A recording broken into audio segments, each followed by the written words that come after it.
Pembukaan jalur kereta api di Tasikmalaya saat Belanda berkuasa tidak saja membuat sektor ekonomi bergeliat. Ada efek lain yang mungkin tidak diperhitungkan pemerintah kolonial, yakni bergairahnya aktivitas sosial, politik, dan intelektual warga pribumi. Aktivitas para pengusaha Tasikmalaya di pasar-pasar Jawa antara tahun 1900 sampai 1912-an telah membawa mereka pada kesadaran untuk bergerak dan bergabung dengan Sarekat Islam. Awalnya, mereka menghimpun diri atas dasar kepentingan yang sama, yaitu proteksi persaingan ekonomi dengan pedagang Tionghoa. Selanjutnya, mereka mendaulat para tokoh agama untuk memimpin Sarekat Islam. Keterlibatan para kiai dan guru ngaji mempercepat perkembangan Sarekat Islam. Gelar haji yang disandang para tokoh yang berhimpun dalam pergerakan ini merepresentasikan pengalaman interaksi mereka dengan ide-ide dan gagasan-gagasan pembaruan di Timur Tengah.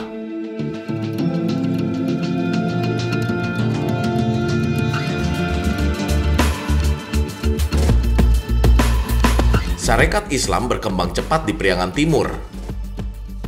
Pada tahun 1914 di Tasikmalaya, Sarekat Islam memiliki anggota 231 orang.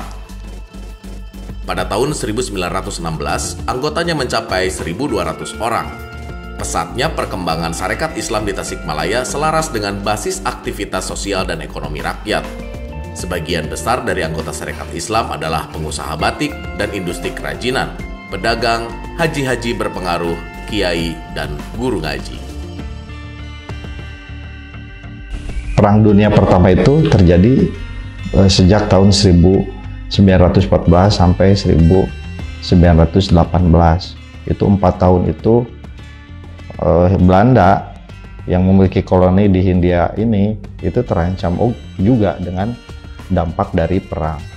Sementara selama perang berlangsung, dampak perekonomian itu terasa, terutama menghantam komoditas hasil perkebunan dan hasil pertanian yang dijual di pasaran Eropa yang pada masa itu anjlok luar biasa. Apakah itu hasil perkebunan karet, hasil perkebunan kopi, hasil perkebunan tebu, hasil perkebunan yang lainnya. Itu anjlok di pasar Eropa.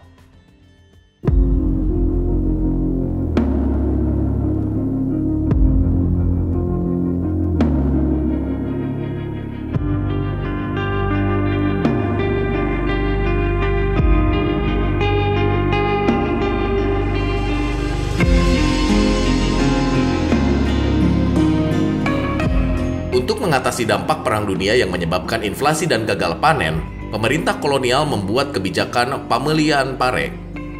Kolonial memaksa rakyat mengumpulkan dan menjual hasil panen padi kepada pemerintah dengan harga yang sangat rendah. Kebijakan itu memicu ketegangan di masyarakat. Gelombang protes dan kemarahan rakyat pribumi terjadi di mana-mana. Ketegangan pun terjadi di Priangan. Salah satu anggota Sarekat Islam dibunuh serdadu kolonial atas perintah asisten residen Tasikmalaya karena pembangkangan atas kebijakan pasokan padi.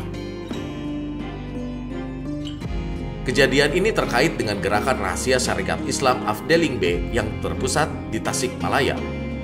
Pahlawannya adalah Haji Hasan dan keluarganya yang berasal dari Kampung Cimareme, Leles, Kabupaten Garut. Ada juga Haji Ismail, ulama terkemuka, seorang haji asal Gunung Tanjung Manonjaya yang mendesain perlawanan terhadap kolonial Belanda. Ia bersama Haji Sulaiman Ciawi, Abdul Jalil Al-Hasim, Tabri, Haji Adrai, Haji Hasan Cimareme, membangkitkan perlawanan dengan melakukan mobilisasi anggota Sarekat Islam sepriangan dan berdampak pada tumbuhnya gagasan revolusioner.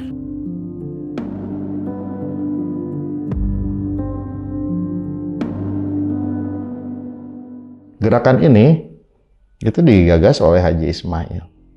Tentu didukung oleh banyak orang di masa itu.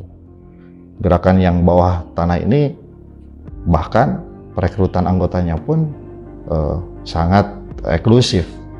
Dia merekrut anggota untuk terlibat dalam gerakan ini dengan cara di beat ya, dengan tawajuh, seperti gaya dalam perekrutan di dalam jamaah tarekat. Gerakan ini cukup besar sekali jumlahnya.